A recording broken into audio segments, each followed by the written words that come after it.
Halo guys, bertemu lagi di Ruspi Zam Channel. Kali ini kita akan mengupas satu filem yang lagi trending saat ini. Filem ini diberi nama Now Here. Now Here berkisah tentang kisah seorang wanita bernama Mia, seorang wanita muda yang sedang hamil dan terpaksa melarikan diri dari konflik yang melanda negaranya. Dalam keputusasanya, Mia menemukan sebuah kontainer yang berada di atas kapal kargo dan bersembunyi di dalamnya. Kini, hidup dan mati Mia harus dipertaruhkan setelah kontainer yang ia berlindung harus jatuh ke laut lepas kerana dihempas badai. Tak sampai di situ, Mia harus menghadapi tantangan lain saat ia harus melahirkan anaknya di dalam kontainer yang semakin tenggelam. Bagaimana kesudahan filem ini? Tontonlah sampai habis dan jangan di-skip.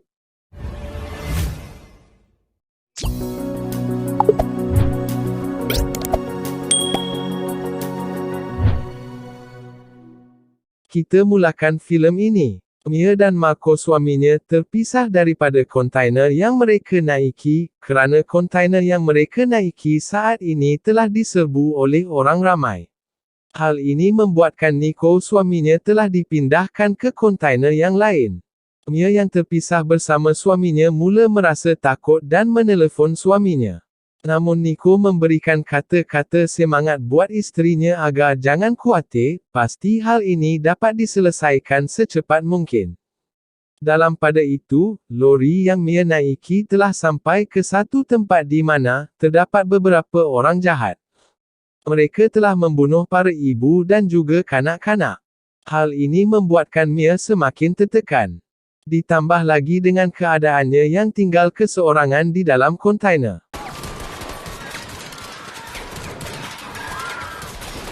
Disebabkan dia telah menyorok di atas barang yang tinggi.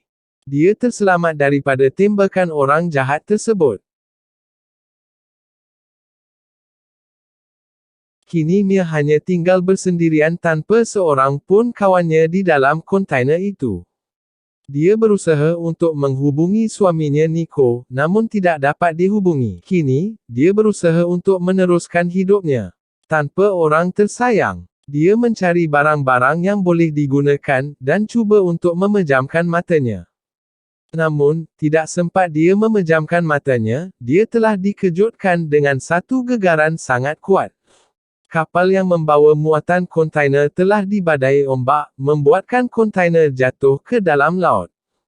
Mia yang berada di dalam kontainer telah pengsan disebabkan hentakan yang terlalu kuat.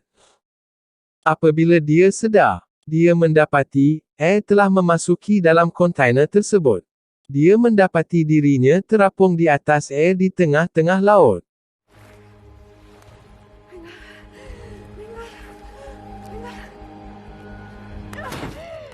Dia menjadi panik dan cuba menghubungi suaminya, namun telefon yang dia gunakan telah rosak akibat dari hentakan badai ribut tersebut. Dia mendapati air laut memasuki kontainer melalui lubang bekas tembakan yang dilakukan. Mia cuba menutupi lubang tersebut menggunakan getah hasil dari Tupperware dan gam yang dia jumpai. Tanpa disedari dia terdengar suara jeritan ramai. Lalu dia melihat ke lubang dan ternampak kontainer yang suaminya naiki telah tenggelam. Dia tidak mampu berbuat apa-apa hanya menangis kesedihan. Dia merasakan hidupnya sudah tidak bermakna lagi. Dia terus-menerus menekan telefonnya, mengharapkan suaminya menjawab panggilan itu, namun semua itu sia-sia. Dia merasakan dirinya tidak berguna lagi dan terasa ingin membunuh diri. Namun niatnya untuk membunuh diri tidak kesampaian, kerana bayi yang berada dalam perutnya yang sekian lama tidak bergerak-gerak telah memberikan respon. Hal ini membuatkan Mia tidak menjadi membunuh diri kerana sayangkan kepada bayinya. Dia perlu kuat untuk meneruskan hidup. Mia perlu rehat agar dia boleh meneruskan hari berikutnya. Sebaik saja Mia terjaga dari tidurnya, dia mendapati air semakin naik. Mia mendapati lubang yang dia tampal menggunakan gam telah terbuka. Lalu, dia mencari jalan lain untuk menampal lubang tersebut. Mia mencari barang yang sesuai untuk menampal lubang itu. Dia telah menjumpai satu idea, di mana dia telah menggunakan getah dari Tupperware, lalu dia menampal lubang tersebut. Sedang Mia mengumpulkan barang-barang yang boleh digunakan, telefon telah berbunyi. Mia menjawab panggilan itu dan tanpa disedarinya yang menelefon itu adalah suaminya Nico. Mia merasa gembira kerana Nico masih hidup. Nico mengatakan kepadanya bahawa dia telah dikeluarkan daripada kontainer itu. Mia mengatakan kepada Nico bahawa dia telah terperangkap di dalam kontainer tersebut. Nico memberitahu kepada Mia bahawa dia akan menyelamatkannya. Nico menyuruh Mia agar terus kuat. Tanpa disedari ribut telah datang melanda, Mia yang dalam keadaan takut, juga telah memberikan petanda bahawa dia akan melahirkan anak pada saat itu. Dalam keadaan yang sukar, akhirnya Mia berjaya melahirkan anaknya. Mia menyimpan uri anaknya dalam bekas Tupperware.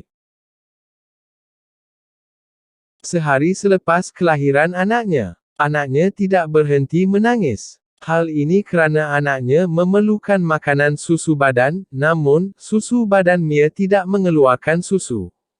Anaknya tidak berhenti menangis membuatkan Mia tertekan. Mia perlu makan untuk menghasilkan susu badan. Setelah sepanjang hari dari pagi sampai ke malam, barulah badan Mia telah mengeluarkan susu. Tanpa membuang masa, Mia mencapai anaknya lalu menyusukannya.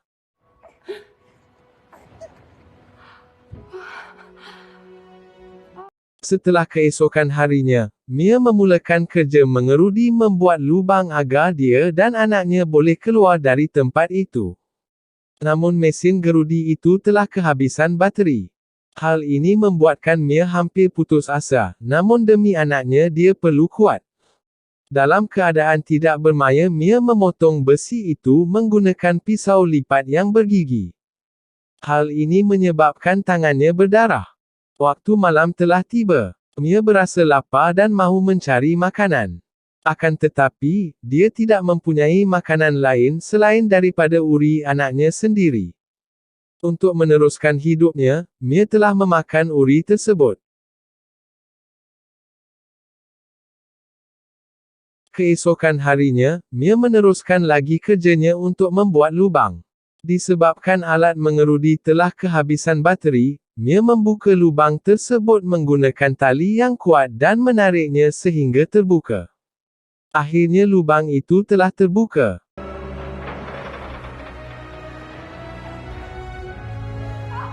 Akhirnya Mia telah berjaya keluar dari dalam kontainer itu. Ketika Mia membersihkan najis anaknya lalu membuang najis itu ke laut. Tanpa diduga ikan telah memakan najis itu. Mia yang menyaksikan hal tersebut telah mendapat idea. Lalu, dia menombak ikan itu, namun, hal itu tidak semudah yang disangkakan. Mia hampir putus asa. Namun, dia mesti kuat untuk meneruskan hidupnya. Lalu dia membuat jala untuk menjala ikan tersebut.